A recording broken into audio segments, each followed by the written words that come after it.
So ಇವಾಗ ಇದು ಎಷ್ಟು ವಿಸಿಲ್ ಆಗ್ಬೇಕು? 3. ಸೊ ರವಿ, ನಿಮ್ ಡ್ಯಾಡಿ ಮೂವಿ ಆಪರೇಟರ್ ಅಲ್ವಾ? ಸೊ ಅವ್ರ ಥ್ರೂನೇ ನಿಮ್ಗೆ ಏನಾದ್ರು ಕಲೆ ಬಗ್ಗೆ ಆಸಕ್ತಿ ಎಲ್ಲ ಬಂದಿದೆ? Of course. Before 80s, he was a cinema operator. ಮಂಡ್ಯದಲ್ಲಿ ಒಂದು ನಂದ ಥಿಯೇಟರ್ ಅಂತಿದೆ. ಸೊ ಅಲ್ಲಿ ನಮ್ಮ ತಂದೆ ಅವಾಗ ಲೈಸೆನ್ಸ್ಡ್ ಆಪರೇಟರ್. ಅದಕ್ಕೆ ಪರ್ಟಿಕ್ಯುಲರ್ ಆಗಿ ಲೈಸೆನ್ಸ್ ಬೇಕೇ ಆಗಿತ್ತು. ಸೊ ಅವಾಗ ಅಲ್ಲಿ ಅವರು ಸಿನಿಮಾ ಆಪರೇಟರ್ ಇದ್ದಾಗ ನನ್ನನ್ನ ಒಂದು 2 ಕಿಂಡಿ ಬರ್ತಾ ಇತ್ತು. ಒಂದು ಪ್ರೊಜೆಕ್ಷನ್ ಕಿಂಡಿ, ಇನ್ನೊಂದು ಕಿಂಡಿ ಇರ್ತಾ ಇತ್ತು. ಅಲ್ಲಿ ನನ್ನ ಕೂರಿಸಿ ಒಂದು ಆಗ ಜಂಬೋ ರೀಲ್ ಅಂತ ಬರ್ತಿತ್ತು, ದೊಡ್ಡ ರೀಲ್ ಅದು. ಅದ್ರಲ್ಲಿ ಕಡಲೆಪುರಿ ಹಾಕಿ ನನ್ನ ಕೂರಿಸ್ತಾ ಇದ್ರು. ಅಂಡ್ ಆ ಥಿಯೇಟರ್ ಅಲ್ಲಿ ಓನರ್ ಇಂದ ಹಿಡಿದು ಎಲ್ರಿಗೂ ನಾನು ತುಂಬಾ ಪ್ರೀತಿ. ಎಲ್ಲರೂ ನನ್ನ ಎತ್ಕೊಂಡು ತಿರುಗಾಡ್ತಿದ್ರು ಅಂತ ಅಲ್ಲಿ. ಈಗಲೂ ಹೇಳ್ತಾರೆ, ಅವ್ರು ಈಗ ಪ್ರೊಡ್ಯೂಸರ್ ಆಗಿದ್ದಾರೆ ಅಶೋಕಣ್ಣ ಅಂತ. ಸೊ ಅವರೆಲ್ಲ ಹೇಳೋರು. ಸೊ ಅಲ್ಲಿಂದ ನನಗೆ ರಾಜ್ಕುಮಾರ್ ಅವರು ಬಹಳ ಇಷ್ಟ, ಪ್ರಾಣ ಅವರು ನನಗೆ. ಅಲ್ಲಿಂದ ನನಗೆ ಅದೊಂಥರ ಸಿನಿಮಾ ಮೇಲಿನ ಅಭಿಮಾನ ಜಾಸ್ತಿ ಆಯ್ತು. ನಾನು ಇವ್ರ ತರ ಹಾಡ್ಬೇಕು, ಆಕ್ಟರ್ ಆಗ್ಬೇಕು ಅನ್ನೋ ಆಸೆ ಅಲ್ಲಿಂದಾನೇ ಹುಟ್ಟಿದ್ ನನಗೆ. ನಾನ್ ನೋಡ್ದಂಗೆನೆ ನೀವ್ ಅವಾಗಿಂದನೂ ಹಿಂಗೆ ಇದ್ದೀರಾ. You not age. ಆಪ್ಕಿ ಖೂಬ್ಸೂರತಿ ಕಾ ರಾಜ್ ಕ್ಯಾ ಹೈ? ಎಲ್ಲ ಹಿಂಗೆ ನನ್ ಕಂಡ್ರೆ ತುಂಬಾ ಪ್ರೀತಿ. ನೋಡ್ದಾಗಿಂದನೂ ನೀವ್ ಹಿಂಗೆ ಇದ್ದೀರಪ್ಪ. Compliment, thank you so much.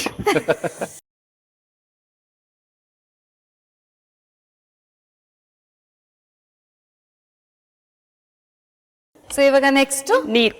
So ಇವಾಗ ನೀರ್ ಹಾಕ್ಬಿಟ್ಟು ಶಾವ್ಗೆ ಬಾರಿ. ಸೊ ಇದು ಯಾವ ಅಕ್ಕಿ ಶಾವ್ಗೆನಾ, ರವೆ ಶಾವ್ಗೆನಾ, ಏನ್ ಶಾವ್ಗೆ? ಇದು ಅಕ್ಕಿ ಶಾವ್ಗೆ. ಓಕೆ. ಸೊ ನೀವು ಪ್ಲೇಬ್ಯಾಕ್ ಸಿಂಗರ್ ಅಂತೂ ಆಗ್ಲಿಲ್ಲ, but you done chorus for ಎಷ್ಟೊಂದು ಮೂವೀಸ್ಗೆಲ್ಲ ಹಾಡಿದಿರಲ್ವಾ? Nearly 100 movies. ಮೂವೀಸ್ ಅಲ್ಲ, ಕ್ಯಾಸೆಟ್ ಮತ್ತೆ ಮೂವಿ ಎರಡು ಸೇರಿ. ಓಕೆ. ಸೊ ಇವಾಗ ಇಲ್ಲಿ ನಮಗೋಸ್ಕರ ನೀವೊಂದು ಹಾಡಿ, ನಿಮ್ ಫೇವ್ರೆಟ್ ಸಾಂಗ್ ಹೇಳಿ. ಸೊ ಇವಾಗ ರೀಸೆಂಟ್ ಆಗಿ ನೀವು ಹಾಡೋದಂತಲ್ಲ, my name is Chittaswamy, sing that for us. ಅದು ದೇವರಾಣೆ ಅಂತ ನನ್ನ ಮೂವಿ ಇದೆ. ಆಕ್ಚುಲಿ ನನಗೆ ಆ ಸಾಂಗ್ ನ ರಾಘವೇಂದ್ರ ಆಡಿಸ್ಬೇಕು ಅಂತ ರಾಘವೇಂದ್ರ ರಾಜ್ಕುಮಾರ್ ಅವ್ರ ಆಡಿಸ್ಬೇಕು ಅಂತ ತುಂಬಾ ಇಷ್ಟ. ಯಾಕಂದ್ರೆ ರಾಘವೇಂದ್ರ ರಾಜ್ಕುಮಾರ್ ಅವರ ಸಿಂಗಿಂಗು ನಂಗೆ ತುಂಬಾ ಇಷ್ಟ. ಅವ್ರ ಸಿಂಗಿಂಗ್ ಸ್ಟೈಲ್ ಇದೆಯಲ್ಲ, ಸೂಪರ್. ಹೆಚ್ಚು ಕಮ್ಮಿ ಅದು ಅಣ್ಣವ್ರ ತರನೇ ಇರುತ್ತೆ ಆ ಸ್ಟೈಲ್. ನಂಗೆ ತುಂಬಾ ಆಸೆ ಇತ್ತು, ಒಂದ್ಸರಿ ಕೇಳಕ್ಕೆ ಅಂತ ಹೋದೆ ಅವ್ರನ್ನ. ಅವ್ರೇನ್ ಮಾಡಿದ್ರು, ಇಲ್ಲ ರವಿ ನೀವೇ ಚೆನ್ನಾಗಿರ್ತೀರಿ, ನೀವೇ ಹಾಡಿ, ಬೇಡ ನೀವೇ ಹೇಳಿದ್ರು. ಅವರು ಹಂಗೆ ಹೇಳಿದ್ರು. ಸೊ ಮತ್ತೆ ಬಂದು ಹಾಡಿದಾಗ ಅದು ಹಾಡ್ದೆ, ಹಿಟ್ ಕೂಡ ಸೂಪರ್ ಹಿಟ್ ಆಯ್ತು. ಸೊ ಇವಾಗ ಮಟನ್ ಮತ್ತೆ ಸ್ವಲ್ಪ ಕುದಿಸ್ತಾ ಇದ್ದೀರಾ? ಹಾ ಮೇಡಮ್, ಈಗ ಟೊಮೊಟೊ ಹಾಕೋಣ ಸ್ವಲ್ಪ. ಓಕೆ.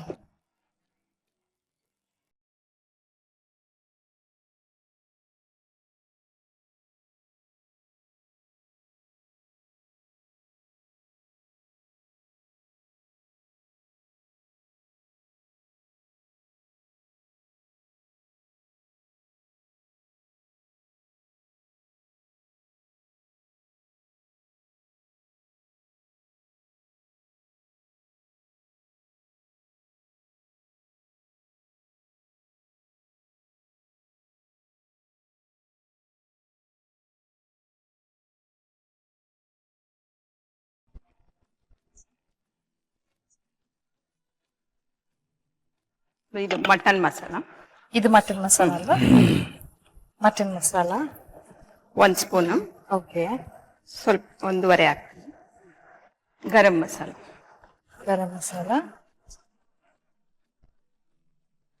ಸ್ವಲ್ಪ ತುಪ್ಪ ಹಾಕಿ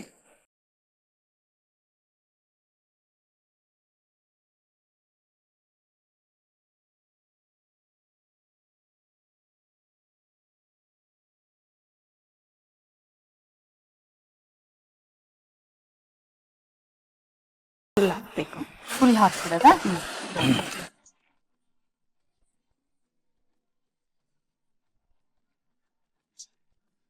ಇದು ಸಾಕು. ಒಂದು ಮರಳು ಬಂದ ತಕ್ಷಣ ಅದು ಇದು ಮಾಡ್ಕೊಳ್ಳೋಣ, ಸೋದಿಸ್ಕೋಬೇಕು. ಓಕೆ, ಬಂದ್ಬಿಡ್ತು ಆಕ್ಚುಲಿ. ಇಲ್ಲಿ ಸುಮ್ಮನೆ ಇದ್ದಾಳೆ, ಮನೆಗೆ ಹೋಗಿ ಹೇಳ್ತಾಳೆ, ಅಮ್ಮ ಸುಮ್ಮನೆ ಇಲ್ಲ, ಕ್ಯಾಮ್ರಾ ಇದ್ದು ಚೈತ್ರ ಇದ್ಲು ಅಂತ ಸುಮ್ಮನೆ ಸ್ಕೋಪ್ ತಗೋತಾ ಇದ್ದ, ಸುಮ್ಮನೆ ಸೌಟ್ ಇಟ್ಕೊಳ್ಳೋನು, ಸುಮ್ಮನೆ ಕುಕ್ಕರ್ ತಿರುವುದು, ಇದೆಲ್ಲ ಮಾಡ್ತಿರ್ತಿದ್ದ.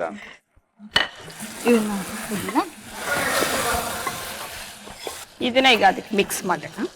ಓಕೆ.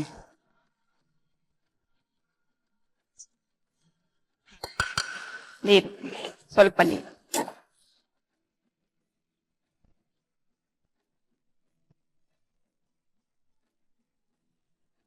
ಸ್ವಲ್ಪ ಮೊಸರು ಹಾಕಿ ಮೇಡಮ್. 2 ಸ್ಪೂನ್. 2 ಸ್ಪೂನ್ ಸಾಕು. ಸೊ ಇದೇನು ರವಿ ಅವರು ಡಯಟ್ ಕಾನ್ಶಿಯಸ್, ಅವ್ರ ಅನ್ನ ತಿನ್ನಲ್ಲ, ಅದಕ್ಕೆ ಇದಕ್ಕೆ ಡಯಟ್ ಏನಾದ್ರು ಮಾಡ್ತಿರ್ತಾರೆ, ನಾವು ಬಂದ್ರೆ ಯಾವ ಡಯಟ್ ಇಲ್ಲ.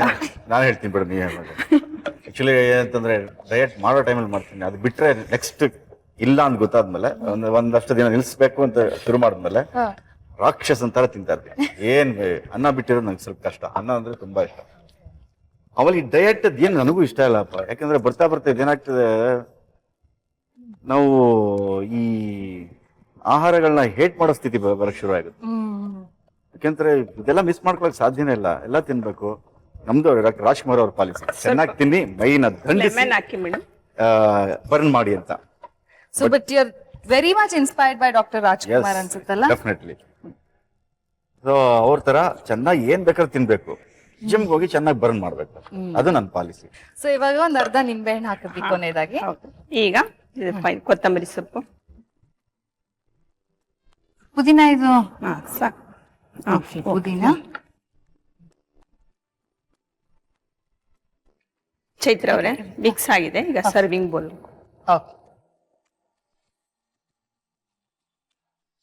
ಒಂದ್ ಸ್ಪೂನ್ ತುಪ್ಪ, 1 ಸ್ಪೂನ್ ತುಪ್ಪ, 1 ಸ್ಪೂನ್ ಆಯಿಲ್, 1 ಸ್ಪೂನ್ ಆಯಿಲ್, ಎರಡು ಹಾಕ್ಬೇಕಾ? ಸ್ವಲ್ಪ ಕಾಯಿ, ಕರ್ಬೇವಿನ ಸೊಪ್ಪು,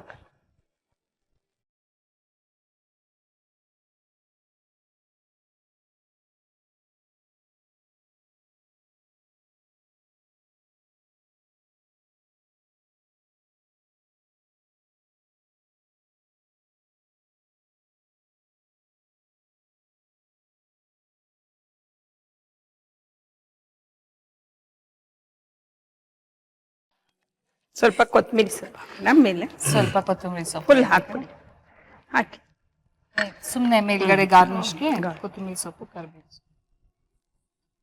ಸೊ ವೀಕ್ಷಕರೇ, ಶಾವ್ಗೆ ಮಟನ್ ಪಲಾವ್ ರೆಡಿ ಆಗಿದೆ. ಇದಕ್ಕೆ ಬೇಕಾಗಿರುವಂತ ಇಂಗ್ರೀಡಿಯೆಂಟ್ಸ್ ನ ಒಂದು ಸಣ್ಣ ರೀಕ್ಯಾಪ್ ನಲ್ಲಿ ನೋಡ್ಕೊಂಡ್ ಬನ್ನಿ. ನಾವಿದನ್ನ, ನಮ್ಗೆ ಆಕ್ಚುಲಿ ಡೈನಿಂಗ್ ಟೇಬಲ್ ಕರೀತಾ ಇದೆ ಬಾ ಅಂತ. ಶಾವ್ಗೆ ಮಟನ್ ಪಲಾವ್. ಶಾವ್ಗೆ 200 ಗ್ರಾಂ, ಮಟನ್ ಅರ್ಧ ಕೆಜಿ, ಪುದೀನ, ಶುಂಠಿ, ಬೆಳ್ಳುಳ್ಳಿ, ಕಾಳುಮೆಣಸು 1 ಟೀ ಚಮಚ, ಕಸ್ತೂರಿ ಮೇಥಿ 2 ಟೀ ಚಮಚ, ಮರಾಠಿ ಮೊಗ್ಗು 4, ಅನಾನಸ್ ಹೂವು 2, ಎಣ್ಣೆ, ಈರುಳ್ಳಿ ಅರ್ಧ ಬಟ್ಲು, ಪಲಾವ್ ಎಲೆ 4, ಚಕ್ಕೆ 2 ತುಂಡು, ಲವಂಗ 2, ಹಸಿಮೆಣಸಿನಕಾಯಿ 3, ಅರಿಶಿಣ ಅರ್ಧ ಟೀ ಚಮಚ, ಉಪ್ಪು ರುಚಿಗೆ ತಕ್ಕಷ್ಟು, ಕೊತ್ತಂಬರಿ ಸೊಪ್ಪು, ಚಾಟ್ ಮಸಾಲ ಅರ್ಧ ಟೀ ಚಮಚ, ಗರಂ ಮಸಾಲ 2 ಟೀ ಚಮಚ, ತುಪ್ಪ 2 ಟೀ ಚಮಚ, ಮೊಸರು 2 ಟೀ ಚಮಚ, ಕರಿಬೇವು 10 ಎಲೆ. ಮಿಕ್ಸಿ ಜಾರ್ಗೆ ಶುಂಠಿ, ಬೆಳ್ಳುಳ್ಳಿ, ಕಾಳುಮೆಣಸು, ಪುದೀನ, ಕಸ್ತೂರಿ ಮೇಥಿ, ಚಕ್ಕೆ, ಲವಂಗ, ಮರಾಠಿ ಮೊಗ್ಗು, ಅನಾನಸ್ ಹೂವು ಹಾಕಿ ರುಬ್ಬಿಕೊಳ್ಳಿ. ಕುಕ್ಕರ್ಗೆ ಎಣ್ಣೆ, ಈರುಳ್ಳಿ, ಮರಾಠಿ ಮೊಗ್ಗು, ಅನಾನಸ್ ಹೂವು, ಏಲಕ್ಕಿ, ಪಲಾವ್ ಎಲೆ, ಚಕ್ಕೆ, ಲವಂಗ, ಹಸಿಮೆಣಸಿನಕಾಯಿ, ಮಟನ್, ಚಿಟಿಕೆ ಅರಿಶಿಣ, ರುಚಿಗೆ ತಕ್ಕಷ್ಟು ಉಪ್ಪು, ಕಸ್ತೂರಿ ಮೇಥಿ, ರುಬ್ಬಿಕೊಂಡ ಮಿಶ್ರಣ ಹಾಕಿ 3 ವಿಸಿಲ್ ಬರೋವರೆಗೂ ಬೇಯಿಸ್ಕೊಳ್ಳಿ. ಪಾತ್ರೆಗೆ ನೀರು ಹಾಕಿ ಕಾದ ಬಳಿಕ ಶಾವಿಗೆ ಹಾಕಿ ಬೇಯಿಸಿಕೊಂಡು ಶೋಧಿಸಿಕೊಳ್ಳಿ. ಪಾತ್ರೆಗೆ ಬೇಯಿಸಿಕೊಂಡ ಶಾವಿಗೆ, ಚಾಟ್ ಮಸಾಲ, ಮಟನ್ ಮಸಾಲ, ಗರಂ ಮಸಾಲ, ತುಪ್ಪ ಹಾಕಿ ಕಲಸಿ 1 ಸುತ್ತು ಫ್ರೈ ಮಾಡಿಕೊಂಡು ನಂತರ ಮಟನ್ ಮಿಶ್ರಣಕ್ಕೆ ಹಾಕಿ ಬಳಿಕ ಮೊಸರು, ನಿಂಬೆ ರಸ, ಕೊತ್ತಂಬರಿ ಸೊಪ್ಪು, ಪುದೀನ ಹಾಕಿ ಕಲಸಿ ಬಳಿಕ ತುಪ್ಪದಲ್ಲಿ ಹುರಿದುಕೊಂಡ ಕರಿಬೇವು, ಕೊತ್ತಂಬರಿ ಸೊಪ್ಪಿನಿಂದ ಅಲಂಕರಿಸಿದ್ರೆ ಶಾವಿಗೆ mutton pulao ready to serve. ಈಗ ಶಾವ್ಗೆ ಮಟನ್ ಪಲಾವ್ ತಿನ್ನುವ ಸಮಯ. ನೀವಿಬ್ರು ಅಡಿಗೆ ಮಾಡಿದ್ದೀರಾ? ಅಟ್ಲೀಸ್ಟ್ ನಾನು ಬಡಿಸ್ತೀನಿ. ನೀವು ಕುಕ್ಕರ್ ಕುಟ್ಟಿದ್ದೀರಾ? ಕುಟ್ಟಿದ್ದೀನಿ, ಸ್ವಲ್ಪ ಅದೇನೋ ಚೆಲ್ದೆ, ಅದೆಲ್ಲ ಸ್ವಲ್ಪ ಎಡಿಟ್ ಮಾಡ್ಬಿಟ್ರಪ್ಪ.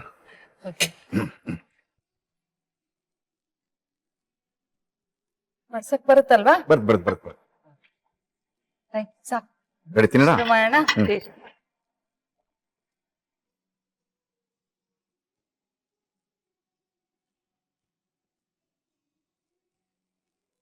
ಸದ್ಯ ನನ್ನ ಬಿರಿಯಾನಿನೇ ಇದು. ನನ್ನ ಮರ್ಯಾದೆ ಉಳಿಸಿದ್ಲು.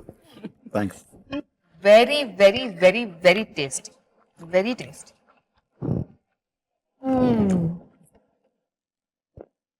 ಓಕೆ, ಸೊ ಇವಾಗ ನಿಮ್ಗೊಂದು ಕ್ವೆಶ್ಚನ್. ನೀವು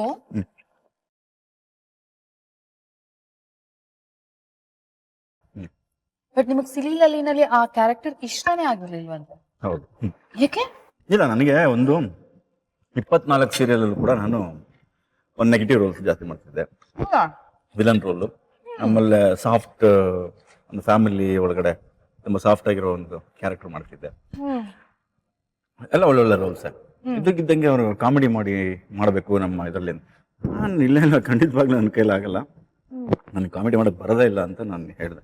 ಎಷ್ಟು ಮಾಡಿದ್ರು ಹೇಳಿದ್ರು ಕೇಳಿಲ್ಲ ಅವರು. ಇನ್ನು ಮಾಡೋದೇ ಇಲ್ಲ ಅಂತ ನಾನು ನೇರವಾಗಿ ಹೇಳಿ ಕಳಿಸ್ದೆ. ಅದಾದ್ಮೇಲೆ ಮತ್ತೆ ಬಂದ್ರು ಹಿಂಗೆ ಇದೇ ತರ ಒಂದು 5-6 ಸರಿ ಬಂದು ಕೊನೆಗೆ ಕಮಿಟ್ ಮಾಡಿಸಿದ್ರು.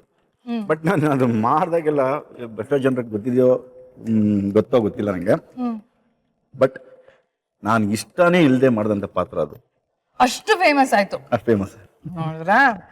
ಇವನ್ ನನಗೆ ತುಂಬಾ ಖುಷಿ ವಿಚಾರ ಏನಪ್ಪಾ ಅಂತಂದ್ರೆ, ಇಡೀ ಕನ್ನಡ ಇಂಡಸ್ಟ್ರಿಯ ಸಿನಿಮಾ ಇಂಡಸ್ಟ್ರಿ ಎಲ್ಲಾ ಸ್ಟಾರ್ಗಳು ಅದನ್ನ ನೋಡ್ತಾ ಇದ್ರು ಅಂತ. ಎಸ್ಪೆಷಲಿ ನನಗೆ ಗ್ರೇಟ್ ಒಂದು ಕಾಂಪ್ಲಿಮೆಂಟ್ ಅವಾರ್ಡ್ ಅಂತಂದ್ರೆ ಡಾಕ್ಟರ್ ರಾಜ್ಕುಮಾರ್ ಅವರು ನನ್ನ ಫ್ಯಾನ್ ಆಗಿದ್ರು ಅಂತ. ಸೊ ಚಿಕ್ಕಂದಿಂದ ಹೂಸ್ ಫ್ಯಾನ್ ಯು ವರ್, ನೀವ್ ಯಾರ್ ಫ್ಯಾನ್ ಆಗಿದ್ರು?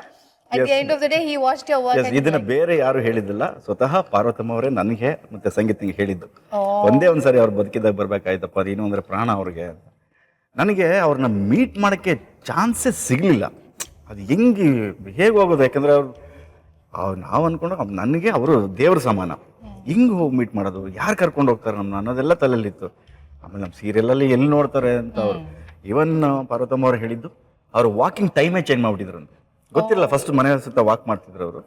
ಆಗ ಮಕ್ಕಳು ಯಾವಾಗಲೂ ನಗವ್ರಂತೆ ಕರೆಕ್ಟ್ 8 ಗಂಟೆಗೆ. ಒಂದ್ಸರಿ ಬಂದ್ಬಿಟ್ಟು, ಏನು ಪಾರ್ವತಿ ಮಕ್ಕಳೆಲ್ಲ ಹಾಗೆ ನಗ್ತಾರೆ, ಏನದು ಅಂತ ಕೇಳಿದಾಗ, ಇಲ್ಲ ಹಂಗೆ ಒಂದು ಸಿಲಿಲಲ್ಲಿ ಅಂತ ಒಂದು ಸೀರಿಯಲ್ ಬರುತ್ತೆ, ಅದು ನೋಡಿ ಎಲ್ಲ ತುಂಬಾ ಚೆನ್ನಾಗಿದೆ ಕಂಡ್ರಿ, ತುಂಬಾ ತಮಾಷೆ ಅಂತ. ಸೊ ಇವರು ಒಂದಿನ ಕೂತ್ಕೊಂಡು ನೋಡಿದ್ರಂತೆ. ಆಮೇಲೆ ಪೂರ್ಣಿಮಾ ಅವ್ರು ಜಾಯ್ನ್ ಆದ್ರು ಈ ಮಾತಿಗೆ, ಅವ್ರು ಹೇಳಿದ್ರ ಆಮೇಲೆ ಕೂತ್ಕೊಂಡು ನೋಡಿದಾಗ ಅವರು ತುಂಬಾ ಖುಷಿಯಾಗಿ ಅವ್ರು ವಾಕಿಂಗ್ ಟೈಮ್ನ ಚೇಂಜ್ ಮಾಡ್ಕೊಂಡ್ರಂತೆ. ಸೊ ಆದ್ಮೇಲೆ 9 ಗಂಟೆಗೆ ವಾಕ್ ಮಾಡಕ್ ಹೋಗ್ತಿದ್ರು ಅಂತ ಹೇಳಿದ್ರು. ಆಮೇಲೆ ವಿಷ್ಣು ಸರ್ ಅಂತೂ ನಮ್ಮ ಇಡೀ ಟೀಮ್ ಅನ್ನ ಕರೆದು ಪಾರ್ಟಿ ಕೊಟ್ಟಿದ್ರು. ಇಲ್ಲಿ ಇದರಲ್ಲಿ ಒಂದು ಟೆನ್ನಿಸ್ ಕ್ಲಬ್ ಅಂತಿದೆ, ಅಲ್ಲಿ ಕರೆದು ನಮ್ಮ ಇಡೀ ಸಿಲಿಲಲ್ಲಿ ಟೀಮ್ ಅನ್ನ ಕರೆದು ಎಲ್ರಿಗೂ ಎಲ್ಲ ಆರ್ಟಿಸ್ಟ್ಗಳನ್ನ ಹೊಗಳಿ, ಎಸ್ಪೆಷಲಿ ನನ್ನ ಹೊಗಳಿ, ಆಮೇಲೆ ಕೂರಿಸಿ ಎಲ್ರಿಗೂ ಒಂದು ನೈಟ್ ಫುಲ್ ಪಾರ್ಟಿ. ನಿಮಗ್ ಮಾಡಕ್ಕೆ ಇಷ್ಟ ಇಲ್ದೇ ಇರೋದನ್ನ ನೀವು ಮಾಡಿ ಅದ್ರಲ್ಲಿ ಅಷ್ಟು ಶಬಾಷ್ ಅನಿಸ್ಕೊಳ್ಳೋದು ರಿಯಲಿ ನಿಜವಾಗ್ಲೂ ಖುಷಿ ಆಗತ್ತೆ ಕೇಳಿದ್ರೆ. ಏನೋ ಯಾರ್ ಫ್ಯಾನ್ ಇವ್ರಾಗಿದ್ರು, ಅವ್ರ ಕರೆದು ಇವ್ರ ಫ್ಯಾನ್ ಆದ್ರು, ಅದೆಲ್ಲ ಗೊತ್ತಾಗುತ್ತೆ. ಅಂಡ್ ಮಾಡ್ಬಾರ್ದು ಅಂತ ಇದ್ದಿದ್ ರೋಲ್ ಅಲ್ಲಿ ನೀವು ಮಾಡಿ ಅದ್ರಲ್ಲಿ ಅಷ್ಟೊಂದು ಫೇಮಸ್ ಆಗಿ, it's all destiny and it's all hard work and talent. ಪ್ರತಿ ಸರಿ ಆಕ್ಟ್ ಮಾಡುವಾಗ ಬರೀ ಸಿಡ್ಕೊಂಡು ಆಕ್ಟ್ ಮಾಡಿರೋದು. ಅದನ್ನ ಆ ಪಕ್ಕದಲ್ಲಿರೋ ಮಂಜು ನಿಂಗ್ ನೋಡೋದು, ಇನ್ನೊಬ್ರು ನಿಂಗ್ ನೋಡೋದು, ಎಲ್ಲ ಬರೀ ಸಿಡ್ಕೊಂಡೆ. ನಿಜವಾದ ಕೋಪ ಅದು, ಹಿಂಗೆಲ್ಲ ಮಾಡಿಸ್ತಾರೆ ನನ್ನ ಕೈಲಿ ಅಂತ. ಅದು ನಿಜ. 1020 ಎಪಿಸೋಡ್ ಮಾಡಿದ್ದೀನಿ. 1020 ಎಪಿಸೋಡಲ್ಲೂ ಹಿಂಗೆ ಕೋಪ ಮಾಡ್ಕೊಂಡೇ ಮಾಡಿರೋದು ನಾನು. ಹೊರಗಡೆ ನೋಡಿದ ಜನಕ್ಕೆ ಅದೇ ಕಾಮಿಡಿ ಆಗ್ಬಿಡ್ತು. ಅದು ನನ್ನ ಹಣೆ ಬರ. ಅಂದ್ರೆ ನಾನು ಕೋಪ ಮಾಡ್ಕೊಂಡಿದ್ನ ಯಾರು ಸೀರಿಯಸ್ ಆಗಿ ತಗೊಳ್ಳಿಲ್ಲ. ಇವಾಗ ಮನೇಲಿ ಸೀರಿಯಸ್ ಆಗಿ ತಗೋತಾರೆ, ನೀವು ಕೋಪ ಯಾರು ತಗೊಳ್ಳಲ್ಲ ಚೈತ್ರ, ಯಾರು ಸೀರಿಯಸ್. ನಾನು ಕೋಪ ಮಾಡ್ಕೊಂಡು ನಕ್ಬಿಡ್ತು. ಅವ್ಳು ಸಂಗೀತ ಜ್ವರ ನಕ್ಕೇ ಬಿಡ್ತಾಳೆ. ಅವಳು ನಗು ನೋಡಿ ನನ್ಗೆ ಪಿತ್ತ ಎಲ್ಲ ನೆತ್ತಿಗಿರ್ಬಿಟ್ಟು ಕೋಪ ಇದ್ದಿದ್ದು ನನಗೂ ನಗು ಬಂದ್ಬಿಟ್ಟು ಆ ಕಡೆ ಎಲ್ಲ ತಿರ್ಕೊಂಡು ನಗ್ಬಿಟ್ಟು ಸುಮ್ಮನೆ ಹೋಗ್ಬಿಡ್ತೀನಿ. ನನಗೆ ನಡೆಯೋದೇ ಇಲ್ಲ. ನನ್ನ ಕೋಪನ ಬಹಳ ಸಿಲ್ಲಿಯಾಗಿ ತಗೊಂಡ್ಬಿಟ್ರು ಎಲ್ರು. ಸೊ ಹೋಯ್ತು, ಕೋಪಕ್ಕೆ ಬೆಲೆನೇ ಇಲ್ಲ. ವಿಶ್ವಾಮಿತ್ರನ್ ತರ ಇದ್ದೆ ನಾನು, ನಕ್ಷತ್ರಿಕನ್ ತರ ಆಗ್ಬಿಟ್ಟೆ ಅವ್ರನ್ನ. ಸರಿ, ಇವಾಗ ಮುಗೀತು, ಕೈ ತೊಳ್ಕೊಳಕ್ ಹೋಳ ಕೈ ಅಂತ. ಥ್ಯಾಂಕ್ ಯು ಮಮತಾ ಅವರೇ. ಯಮ್ಮಿ, ಟೇಸ್ಟಿ, ಡಯಟ್ ಫ್ರೆಂಡ್ಲಿ ಶಾವ್ಗೆ ಮಟನ್ ಪಲಾವ್ ಮಾಡ್ಕೊಟ್ಟಿದ್ದಕ್ಕೆ ತುಂಬಾ ಥ್ಯಾಂಕ್ಸ್. ತುಂಬಾ ಚೆನ್ನಾಗಿತ್ತು. Thank you so much. So ನೀವು ಫಸ್ಟ್ ಟೈಮ್ ಕ್ಯಾಮ್ರಾ ಫೇಸ್ ಮಾಡ್ತಿರೋದು ಅನ್ಸುತ್ತಲ್ಲ, ಹೇಗೆ ಅನಿಸ್ತು ನಿಮ್ಗೆ? ತುಂಬಾ ಖುಷಿ ಆಯ್ತು. ತುಂಬಾ ಖುಷಿ ಆಯ್ತು ಅಷ್ಟೇ. ನಂಗೆ ತುಂಬಾ ಇಷ್ಟ ಆಯ್ತು ಇಲ್ಲಿ ಪ್ರೋಗ್ರಾಮ್ ಅಲ್ಲಿ ಭಾಗವಹಿಸ್ಬೇಕು ಅಂತ. ಅದಕ್ಕೆ ಅಣ್ಣ ಒಂದು ಚಾನ್ಸ್ ಕೊಡ್ಸಿ. Thank you so much Mamata ಅವರೇ, ನೀವು ಬಂದಿದ್ದು. ಒಳ್ಳೆ ಭವಿಷ್ಯ ಇದೆ, ಹೋಗು. ಸೊ ನಿಮ್ಗೆ ಇಷ್ಟ ಆಯ್ತಾ? ತುಂಬಾ ಇಷ್ಟ. ನಾನು ಹೇಳಿದ್ನಲ್ಲ ಅವಾಗಲೇ, ಅವಳು ತುಂಬಾ ಚೆನ್ನಾಗಿ ಆಕ್ಚುಲಿ ಅಡುಗೆ ಮಾಡ್ತಾಳೆ. ನನಗೆ ಸ್ಪೆಷಲಿ ಏನು ಆಕ್ಚುಲಿ ಒಂದ್ ಏನಾದ್ರೂ ಇಷ್ಟ ಆಗ್ಬಿಟ್ರೆ ಪ್ರತಿ ಸರಿ ಅದನ್ನೇ ಫಾಲೋ ಮಾಡುತ್ತೆ ನನಗೆ, ನಾನು ಯಾವಾಗ್ಲೂ. ಸೊ ವೀಕ್ಷಕರೇ, ನಾಳೆನೂ ರವಿಶಂಕರ್ ಅವರು ನಮ್ ಜೊತೆ ಇರ್ತಾರೆ. ನಾಳೆ ಯಾರು ಬರ್ತಾರೆ ನೋಡೋಣ. ಸೊ ಈಗ ಒಂದ್ ಕ್ಲೂ ಕೊಡ್ತೀನಿ ನಿಮ್ಗೆ. ನಾಳೆ ಯಾರು ಬರ್ತಾರೆ ಅಂದ್ರೆ, ಅವರು ಇಬ್ರು ಚಪ್ಲಿನಲ್ಲಿ ಹೊಡೆದಾಡಿದ್ರಂತೆ. ಕಲ್ಲು ಚಪ್ಲಿ ತಗೊಂಡ್ ಹೊಡೆದಾಡಿದ್ರಂತೆ. ಆಮೇಲೆ ಇವ್ರು ಕಾವೇರಿ ಗಲಾಟೆಗೋಸ್ಕರ ಜೈಲ್ಗೆ ಹೋಗಿದ್ದಾಗ ಅವ್ರು ಇವ್ರನ್ನ ನೋಡ್ಕೊಂಡು ಆಡ್ಕೊಂಡು ನಕ್ಕಿದ್ರಂತೆ. ಸೊ ಯಾರು ಇವ್ರು? ಸೊ ನಾಳಿನ ಸಂಚಿಕೆಯಲ್ಲಿ ನೋಡೋಣ. ಅಲ್ಲಿವರೆಗೂ ನಾನು ನಿಮ್ಮ ಮನೆ ಮಗಳು ಚೈತ್ರ, ನಾನು ನಿಮ್ಮ ಪ್ರೀತಿಯ ರವಿಶಂಕರ್ ಗೌಡ, ನಮ್ಮ ಕಡೆಯಿಂದ ಬಾಯ್. See you tomorrow.